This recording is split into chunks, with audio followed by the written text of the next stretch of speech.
Hey everybody, this is IndieGeek, and today I am doing my first Throwback Thursday video, and I thought a good way to start would be to play Gravity Bone, which is one of my favorite indie games of all time. So as we can see, we've got WSD, normal walking controls, and then we can look at this with our mouse. The Saturday Club, Business Initiative, Wet Work, Go to the Furnace Room. So, this is a game by Blendo Games, who you may know from a couple of other games they've done. I think they did Atom Zombie Smasher. There is the sequel to this, 30 Flights of Loving, and then later, I think this year, they're shooting to put out, I think it's another in the Citizen Able series called Quadrilateral Cowboy. So, I love the way the game teaches you how to do stuff. So with these little signs that totally just kind of fit into the environment. And we've got a briefcase. Deliver this drink to the man with red hair. Okay. So, if you don't know about Gravity Bone, I will tell you now that I will be playing the entire game, because it only lasts about 15 minutes. So now we are looking for the man with the red hair. But, well, that man has red hair. Here you are, sir. That was lovely. Find the exit. Okay, so, one of the things that I really like about Gravity Bone is the art, for sure. I think it looks great. You know, it's got a unique style.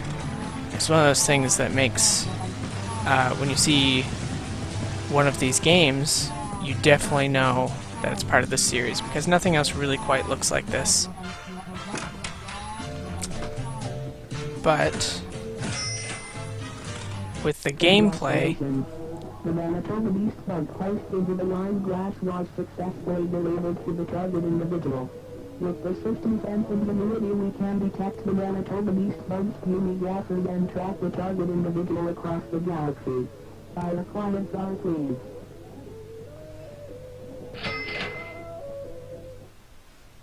So as you can see, we just finished our little contract there. Gameplay and story-wise, when I first played Gravity Bone, I was really impressed because the gameplay is super easy. Like, they just make it so easy to learn. So we're going to the furnace room, right? And it's really, really easy to get into. The signs make it so easy to understand the controls and everything. They don't have to give you a tutorial screen or anything. So, furnace room, obviously. But then story-wise, in my opinion, like, they get a really, really good story across in like 15 minutes, which a lot of games aren't really able to do.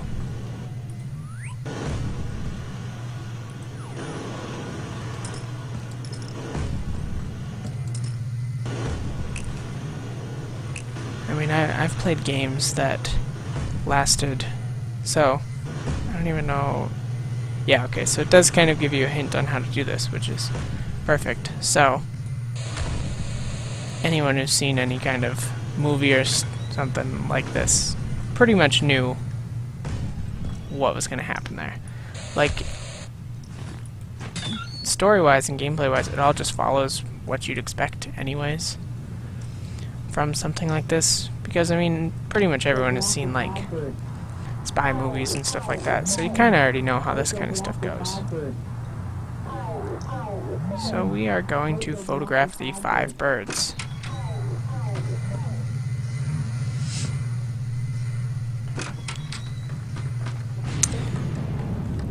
I may end up doing a another Throwback Thursday on 30 Flights of Loving as well, because I also really, really like 30 Flights of Loving. Okay, open please. Okay, bird photographed, easy as that. And photographing it blew it up. This game, by the way, is totally free, so I will link in the comments to where you can download the game, as well as support Blendo Games on their other games if you like what you see in Gravity Bone.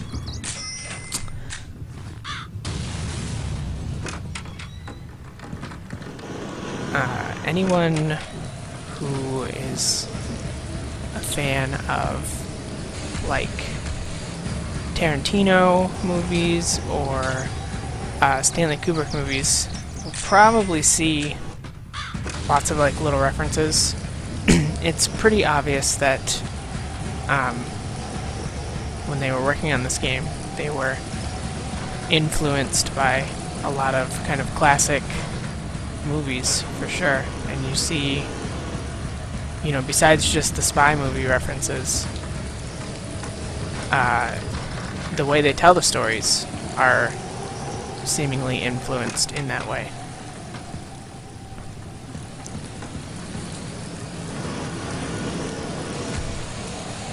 And it's not quite as noticeable in Gravity Bone, although the ending is really, really good. But 30 Flights of Loving, which I said was kind of a sequel to this, and I may also do a video on that, has kind of like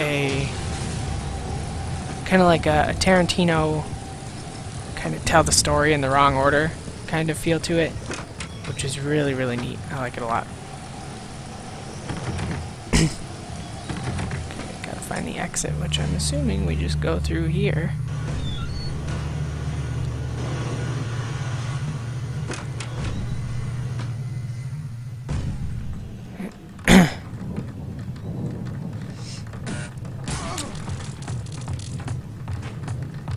This is what I was talking about with the surprise ending.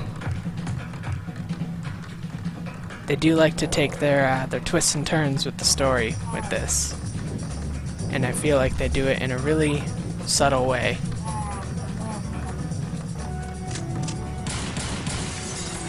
And what's impressive is that they do it without any kind of dialogue or anything. So now, obviously, I want to chase this woman who just randomly attacked me. But like I said, art-wise, it's beautiful.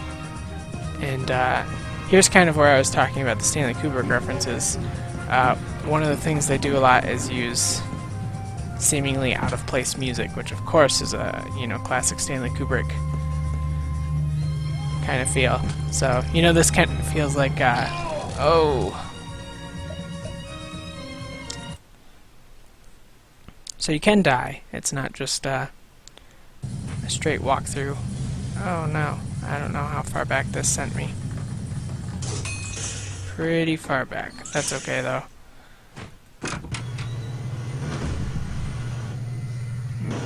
Anyways, like I was saying, that part has kind of a Brazil feel, if you've ever seen Brazil. You know, or any of those classic movies, kind of like, or the beginning of Dr. Strangelove, where they're just playing music that is totally not fitting for the scene, but it works. Okay, so we will rush through this, and I'll see if I can set up an autosave before getting back to that part next time. Just because I don't want to make you guys sit through all of this over and over again.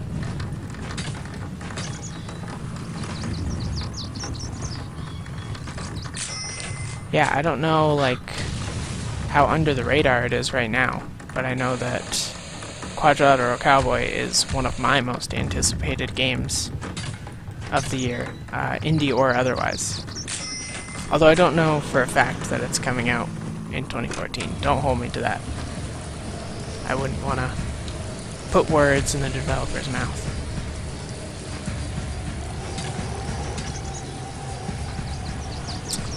But I will link to all of the developer's relevant information. I'll probably just link to his main page, because from there you can check out all of his games.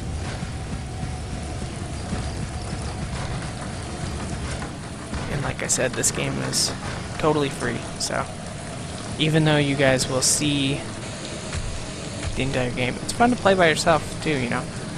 Or, you know, if you like it, go ahead and show it to a friend. Just show them kind of an example of what a game story can be, because I think, in my opinion, this is one of the best examples of how a game story can really emulate a movie feel. You know, and that's not to say that games should always just be movies, because obviously... Okay, let me see if I can save here.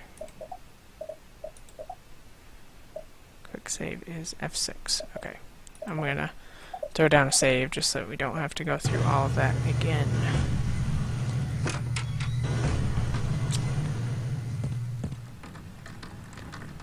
You know, because if all games were movie-like in the way they told stories, then there wouldn't be really a way for games to differentiate themselves.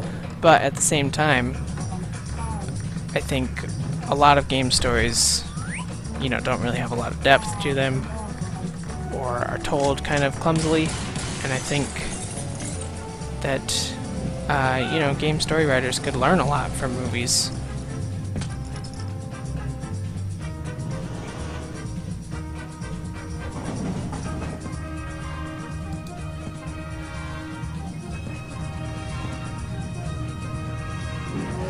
Yeah, I definitely get a Brazil feel from this. This might actually even be the song from Brazil.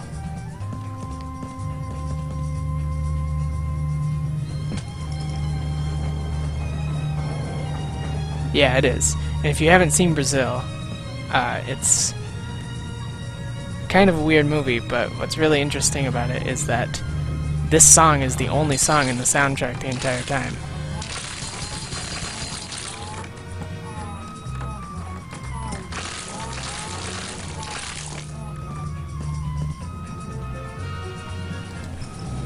It's just kind of one of those weird soundtrack situations.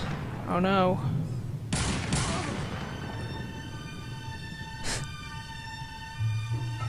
And then we get this scene, which I always really liked.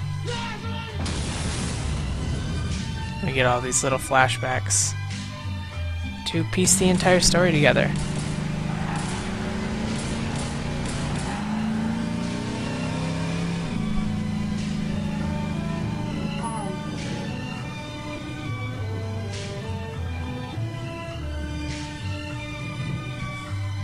I really like the sound design in this game too, if I didn't mention that.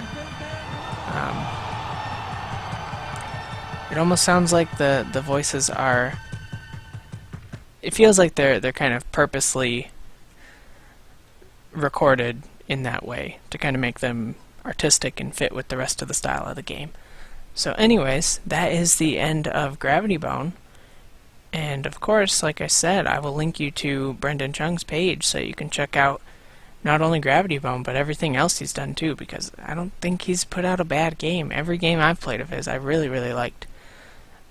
So please let me know in the comments what you thought about the game. If you've played it before, let me know what you thought when you first played it yourself, or if this was your first time experiencing it, let me know what you think about kind of bringing movie-style storylines into a game. Let me know what you think about that. And if you liked what I'm doing, if you like Throwback Thursday, please like and subscribe, and I'll keep doing them. I like it. I think it could be fun. Well, anyways, thank you for watching, and I will see you next time.